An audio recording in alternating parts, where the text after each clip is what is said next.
N'oubliez pas de soutenir et de vous abonner à la page Eco News Insight pour recevoir toutes les nouveautés. Charles Troer a initié une démarche significative, révélée par le Daily Mail le mardi 2 avril, marquant une nouvelle ère pour le château de Balmoral.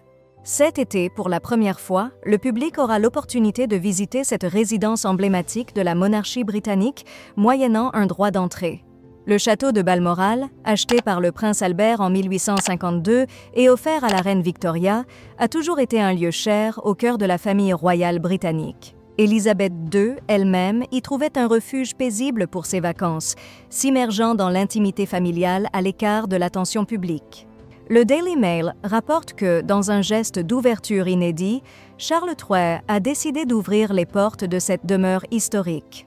Auparavant, si le parc et la salle de bal étaient accessibles au public, les espaces de résidence principaux restaient exclusifs à la famille royale. Cette initiative s'inscrit dans la volonté du roi d'accorder un accès plus large à ces lieux chargés d'histoire. Dès cet été, des visites en petits groupes, limitées à environ 40 personnes, seront organisées, avec un ticket d'entrée fixé à 100 terreurs. Cette contribution permettra aux visiteurs de découvrir les lieux de vie officiels de la royauté, une première qui promet une expérience unique au cœur de la tradition britannique. Le château de Balmoral se dresse comme un pilier de l'héritage et de la tradition de la famille royale britannique.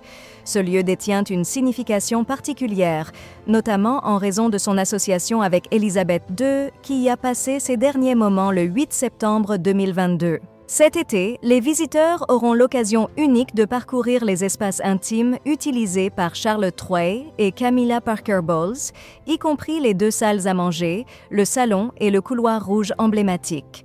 Les visites sont programmées du 1er juillet au 4 août, juste avant que le roi et son épouse ne s'y rendent pour leurs vacances estivales. Le site officiel du domaine invite à une expérience historique exclusive. Pour la première fois depuis la finalisation de sa construction en 1855, des visites privées guidées par des experts sont proposées. Ces guides partageront les histoires fascinantes de plusieurs pièces splendides du château, offrant aux visiteurs un aperçu de l'affection profonde que plusieurs générations de la famille royale ont portée à ce lieu.